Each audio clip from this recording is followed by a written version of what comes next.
And just so pleased that you're all here, that were able to join us, and particularly pleased that Supervisor Fletcher was willing to get us started on this. I had the pleasure of working with Supervisor Fletcher on the plan that we developed to address the behavioral health workforce shortage, and was so impressed by the leadership there, you know, not just that over the last, what is it now, 4 years that he's been at the county, he's led a 70% increase in investment in behavioral health, but the long-term strategic planning and the prioritization of that.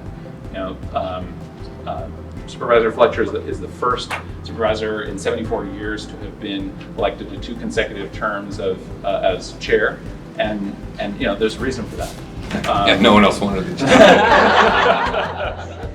But strategic vision and planning is really, I think, a strong suit, and I think that we are really lucky here in San Diego to have that leadership. And so without further ado, I'll invite Nathan up here to get started. Thank you. Good morning. It's wonderful to be with you all here. Look, it's easy. It's easy in a way to pass a policy and say, hey, we're going to fund this thing, and then just kind of move on to what's next. But the reality is the implementation phase is the only thing that actually matters. Because if you don't actually implement, then it was all kind of pointless and for nothing. And the parallels in what we're talking around today and what we did on behavioral health are really striking. A little bit different in some ways, but at the end of the day, when it came to behavioral health, it's great. I could say, well, I added 200 clinicians, mental health clinicians, to work in our jails to actually engage people, right? We added substance abuse counselors to get people on MAT and into recovery and treatment, and we added housing navigators and social work, because if you come to our jail, we don't want you to come back. And so it's great to do all that, and then all of a sudden you wake up and you realize, but I can't fill those positions. And then you say, well, we'll pay more, and then you still can't. Well, why can't you fill them? Because literally the people don't exist. Like, they're not out there. And so how do we really get a handle on this and figure out what is the number of people we need, what from peer support specialists to psychiatrists, how many in each category, and then what are the unique strategies that we do, and then we have to actually go do that. And San Diego County is the first jurisdiction in the nation to do this examination and dive as it relates to behavioral health workers. And now we're in the process of implementing those things, and we're getting a lot of attention, and I think we'll be able to get a lot of state funding, philanthropic funding, federal funding, because we actually have a concrete plan laid out for what we want to do. Segue that into today, I worry much the same, in the same way, but that we're not going to fulfill the intention of what we want to do with the electrification of so much of our energy sector, with the decarbonization of our energy sector, our entire society, and in particular with leveraging the tremendous federal resources that are coming down. We had an incredible Brookings presentation last time that really put in context, and if you weren't here, it is striking. We passed one infrastructure bill that was called an infrastructure bill, and then we passed multiple other bills that were called something else that were actually an infrastructure bill. As was pointed out in our last one, the Inflation Reduction Act was a clever name to pass something at a point of high inflation, but it didn't really have a whole lot to do with inflation. That is an infrastructure bill. The climate change bill is an infrastructure bill. And so the question is, how are we actually going to be able to get that money and spend that money? Because it is abundantly clear that we have a critical shortage of skilled trades. A critical shortage. It's also a workforce that needs to be more diverse. We need more women, we need more people of color, we need all these things. And it is in my mind, if done right, we're creating good union jobs here. This is a part of restoring the middle class, restoring a job where people can get up every day and go to work and work hard. And then at the end of working hard, they can go to their home that they can afford to live in. And they can see their kids that they have the ability to spend time with, and that they feel like, hey, I'm going to be able to give them a little better life than I had. And that is in some part tackling income inequality, climate change, all of the other challenges we face, we can wrap into one by really developing and building out this workforce that we need. But it's not going to happen on its own. It will, at some point, people will cobble things together to try and get through. But if we don't intentionally think about how do we go out and really dive in and tackle this issue around the green economy and what it will mean and the workforce opportunities, then San Diego potentially gets left behind other jurisdictions to figure it out because you're not able to spend and execute on the money.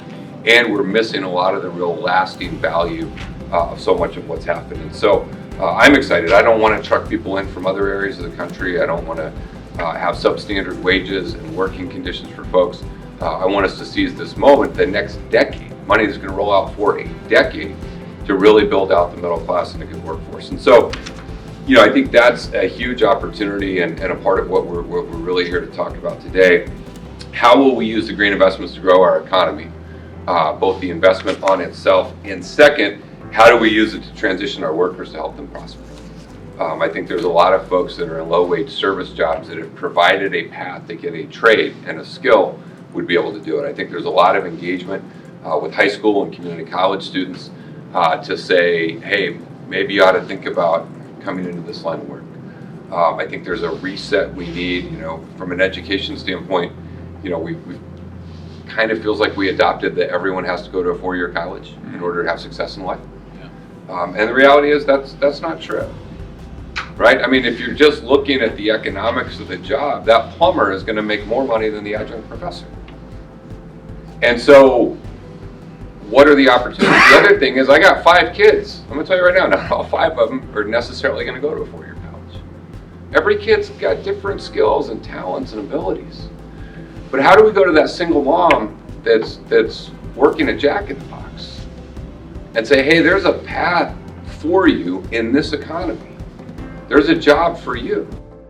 And we're going to get you the training and the skill, and then we're going to put you out there in a stable career that's going to allow you to take care of your family and your kids. And so those are some of the things that I think we're looking at. I mean, the green economy estimated to represent 1.3 trillion in annual sales revenue, employ almost 10 million people. This has grown 20% in the last 3 years. It's only going to grow significantly more as we move into the future. And so I really appreciate I appreciate Daniel joining. Wonderful that you were at SDR Pick. I appreciate tremendously Susan, who had this idea years ago to create this convening in this place and to partner with Brookings.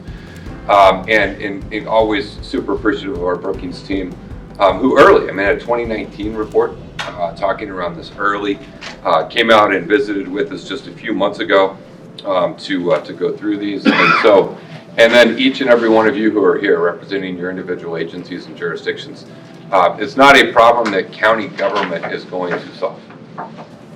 It's not. We're going to docket a board letter and sit through like an hour and a half of really ridiculous public comment and then pass something. Right? That's not going to do it. It's going to take all of us. Right? It's going to take every city in the region. It's going to take the port and the airport and special district and every one of us trying to figure out what is a regional strategy that we can employ. How do we all align behind it? And then how do each and every one of us in our respective roles go drive a piece and a part of that agenda? And so we're here today to really dive into this and work on this, and I'm excited to be here. And I want to thank everyone for joining us, and I look forward to the continued work. And with that, I think I'm going to kick it to Joe and Dr. Ennemark to continue the efforts. Thank you all very much for letting me join you today.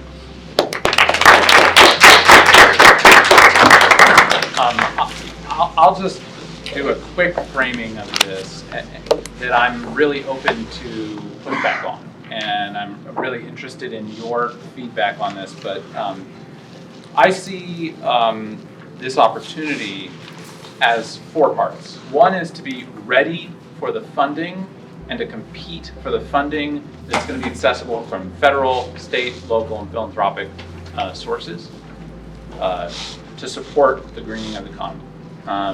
The second is to help our families live in a better environment. And that's not just a question of how do we prevent the world from flooding 50 years from now. It's a question of how do we make sure that the children who are growing up in San Ysidro aren't developing asthma because of all the trucks that are waiting at the border. And then the third thing is workforce. How do we prepare our workforce to meet this demand, and how do we do that equitably so that there are opportunities for the single mom working at Jack in the Box and for everybody? And then the fourth thing is to give our businesses a competitive advantage in competing in a changing competitive and regulatory environment. And so in my mind, that is the milkshake. that is going to bring all the boys to the yard to to compete for funding, and Nathan's going to help us bring all those boys. And so that's what we're going after. That's what we're going after, is this opportunity. It's not just a crisis; it's also an important opportunity. And I'm interested to know kind of how you see this opportunity, but that's at least an initial framework in my mind. And coming from workforce development, the opportunities here line up really well with where we see the priority occupations in San Diego, those occupations that pay a self-sustaining wage and don't require a 4-year degree. And so, this is a really important opportunity, and I think, Joe, you've got a lot more detail than I do to go through. So, Joe Kane from Brookings, a fellow at Brookings. Great. Thanks, Daniel. Thanks, Supervisor Fletcher. Thanks, everyone, for being here. We know that you're all extremely busy, so we'll hopefully make this worth your time. So I'm just going to spend a few minutes just kind of level setting a little bit, because the point I think of today's session really is to hear from you all, right? Hear where are your priorities? What are you thinking about in terms of this big issue of green jobs? I use quotes because I think they're big questions, as we'll get into, of even what is the universe we're talking about here, both of workers, employers, industries, etc. But I'm just going to kind of spend a few minutes just level setting, just so we have a little bit more of an idea based on what Daniel was discussing, but also some work that I've been leading at Brookings. So those of you who are not familiar, Brookings is a 100-year-old think tank based in DC. Besides myself, I'm here with my colleague Caroline. We have a couple other colleagues on our infrastructure team at Brookings, and so you can imagine we've been very, very busy, both federally over the past couple years, but in particular are very interested and obviously very connected to what's happening in different states and regions across the country. We know that that is where the rubber meets the road, right? Like, that is where infrastructure ownership and operation, a lot of the challenges that Daniel was discussing related to climate issues, but even beyond that. You all are very much the leaders on these issues, and I'll just say in Washington at the moment, not that their business is done, but there's a lot of money going out there, and there's a lot of confusion.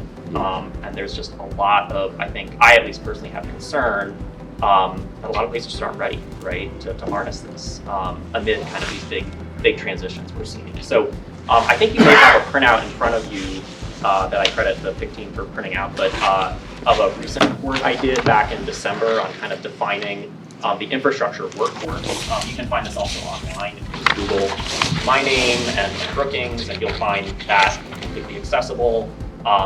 We did do another report last month that I'll get into in a second that kind of talks more about specific programs where there are eligibilities for workforce development opportunities. So I think that might be of interest too. And then I've been just personally doing a lot on this for basically 10 plus years in my time at Brookings. And so I said this over the past couple days, I feel like I was screaming in the woods kind of by myself for years. And now all of a sudden, now that there's like a sack of money here around this stuff, I'm like, oh yeah, I'll play catch up on this.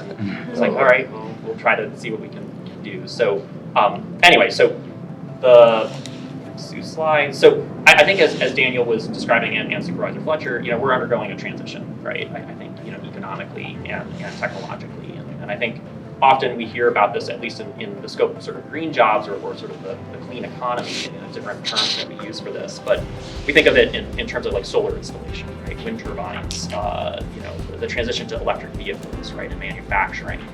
These are all incredibly important. I would have included another picture here for construction, right?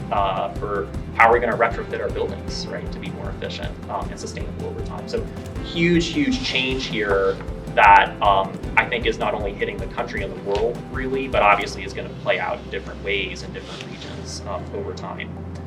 I think, what's also increasingly obvious, this isn't just sort of something that we're becoming more efficient and there's these changing technologies, but we're being hit by bigger costs, right, over time. If I were here a few weeks ago, right, probably with the tremendous rainfall that was across the state, we know flooding has hit many different regions across the country, droughts, we think of air pollution, heat, stress, so as we get into kind of more of the conversation today, what I would stress is it's not just like new technologies and kind of changing things at like sort of our own will, but things are happening here that need to I think, demand our changing conception of like what are the true scope of industries and activities that are going to hopefully protect us all in years to come. And it's happening right now. I mean, this is not hypothetical. I mean, I think it's happening right now. And then again, kind of the elephant in the room is right, the money, right?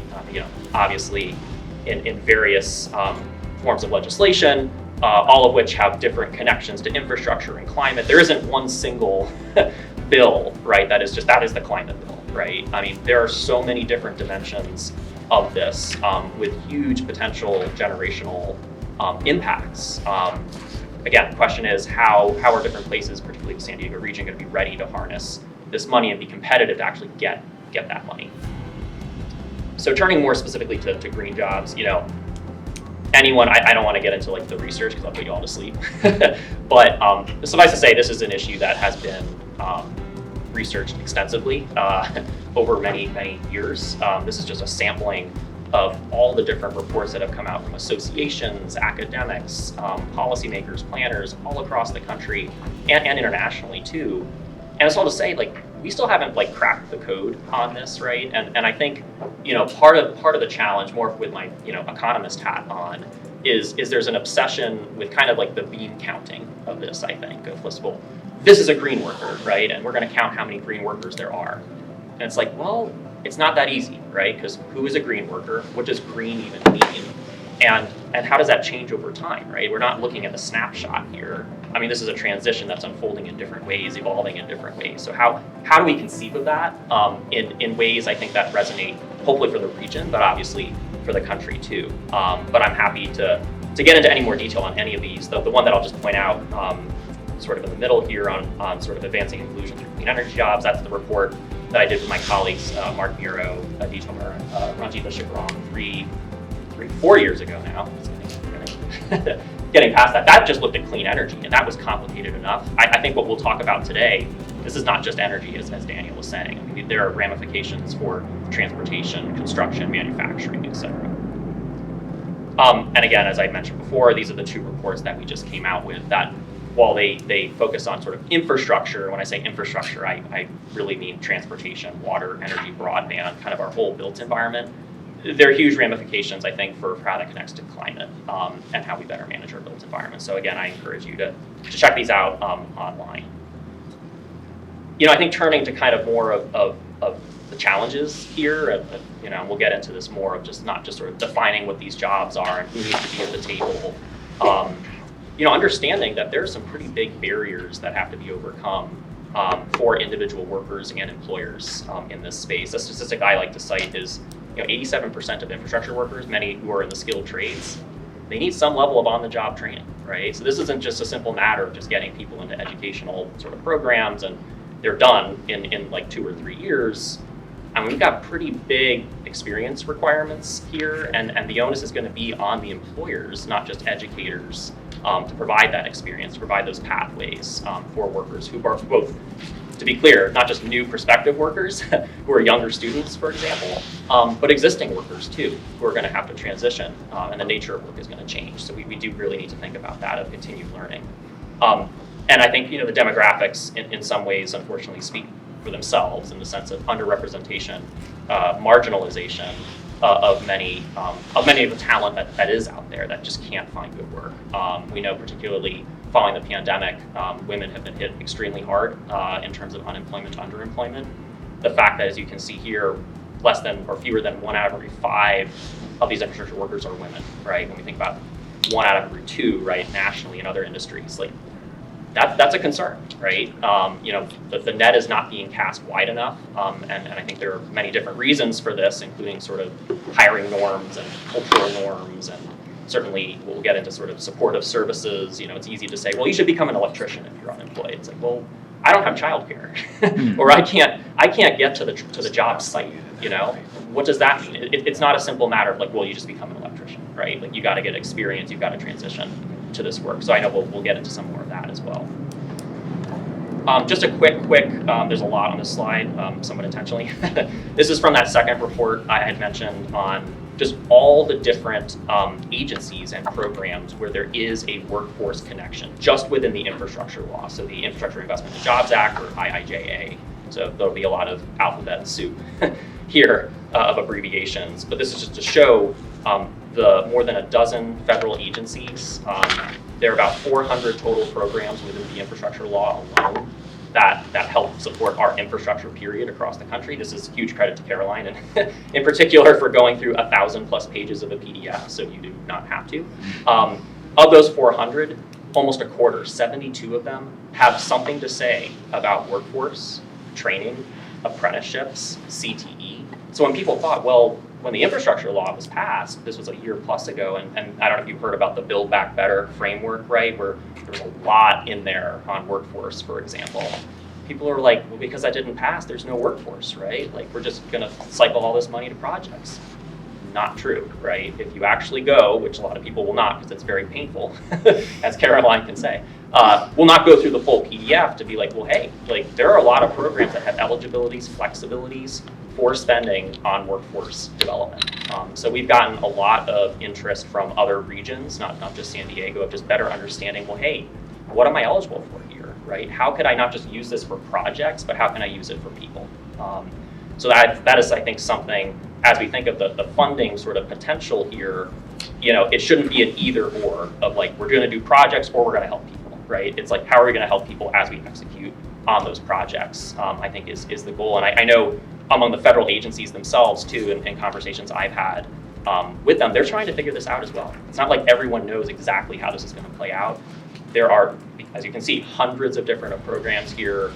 It's a lot to navigate. And so, you know, trying to be that bridge, at least we are a little bit of Brookings, of trying to hear from you all, where are your struggles, where's your area of confusion, but where are your priorities, right? How do you hope to use this money, I think is something I would like to talk about more as well. Yeah, and Joe, I'd just add to that, you know, it's not just that it's not an either or of projects or workforce, it's that we can't do the projects with our current workforce. We don't have enough people. That's right. Right? If we want to really lean in. It's not just a nice to do, it is a must do. Yeah. And I mean, and this goes beyond obviously just a region. I mean, you talk to like Caltrans, or you talk to a state DOT, or these are the entities that are really directly eligible for this money. Problem is, even though they have workforce needs and they'll admit to it, you know, I apologize for any like engineers in the room, but engineers aren't usually adept at like dealing with like training and like workforce issues. And so you have these big organizations that are, right, literally staffed by people designed to do a certain task, but yet they have to really think about some of these workforce issues too, because literally their ability to execute on these projects depends on it. So in terms of, and this is just more the stage for the conversation we'll get to in a few minutes, but you know, what's next, right? The reason I think that we gathered you here is we're going to be kicking off over the next few months, both the PIC team and the Brookings team, to try to unpack this a little bit more. We're not going to solve everything, right? But better contextualize, I think, what is both the green jobs challenge, but also the green jobs opportunity, right, in the San Diego region.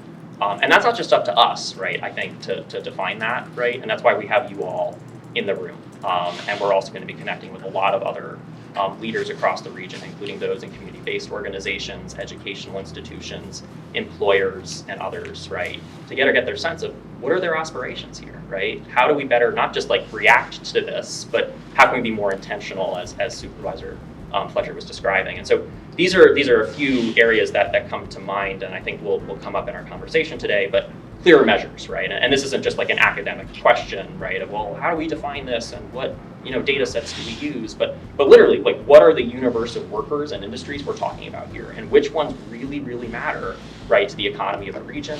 How does that relate to climate, right? How do you all get ready for that? And I think that's why we have a lot of folks in economic development in the room today to think about that issue. Planning priorities, you know. Obviously, this isn't just a quantitative question to solve. I mean, this is something that is going to require different programmatic, you know, coordination, policy sort of decisions. It's not something that's going to happen over the next 2 to 3 years, and as much there's like this window of opportunity with federal funding in particular, but how is this window going to be used so that in the next 10, 20, 30 years, the region is on a trajectory where they know what they're doing, right? they're getting the reps in right now when they have a little more room, hopefully, to loosen their belt, where they have maybe a little more money to play with. What are those planning priorities moving forward in the next few years, in the next few decades? And then I think, this point on collaboration, right? I think we have some hypotheses of who should be at the table, who should be partners in this. We know that some of these conversations are already obviously happening in the region elsewhere, but we don't have all the answers, right? And so we want to try to seek out those who certainly are thinking about this and have a lot to say about this. So this is, I think, in many ways the beginning to a conversation, not the end to a conversation. And so we're really looking forward in the few minutes we have today to unpack some of this. And so looking forward to the conversation. I think, Murtaza, you're going to be next. To you earlier, just wanted to provide the local, regional context of what we've done so far and where we're going with this. To kind of highlight what Supervisor Fletcher said, we need to be intentional about the jobs. As the investments come into our region, which we expect they will, we need to make sure that our workforce benefits from it. So it's green industry, green jobs at the same time. Just next. So Oxford Economics projects that roughly 5% of the GDP by mid-century, which would be almost $10 trillion, is going to be defined by what's called green or clean industry. So where is this industry coming from? There are essentially three key buckets. One is disruption of existing technology and existing, as Chair mentioned, the plumbers. Think about that as like somewhat, there's a little bit of disruption, but that disruption could redeploy some of the current workforce and the skills that are necessary. The second piece is demand. So as we electrify buildings, as we electrify transportation sector, there will be a greater need for pipeline for these kind of skilled and trained workforce in the energy sector. Our analysis shows that this decade alone, there's going to be a net of 27,000 jobs created as a result of decarbonization framework in our region. Now, what happens beyond this decade is really up to our policy decisions that we do today, but we got to think forward in the future. Just in terms of the challenges and opportunities coming down the pipe, Joe mentioned the opportunities coming from the federal level, but state of California is leading this effort in many different ways. We declared a climate crisis. The state legislature declared a climate crisis to get to net zero by 2045 or sooner. And what does that mean? It means as we look in the future, from the state agencies down to regional and local level, there are going to be policies, incentives created that will impact every aspect of our policy and program. So what do we do from here? From our regional perspective, with the leadership and direction from the board, we wanted to anticipate what's coming down and to be able to plan ahead for it. There were three components that we did. We completed a technical study in partnership with UCSD Global School of Policy and Strategies that shows how we can get to net zero in every single sector. The workforce development study I mentioned is really how do we pair climate-related policy with workforce development strategy. So it is essentially a cookbook, because oftentimes the two happen in parallel discussions and in policy arenas.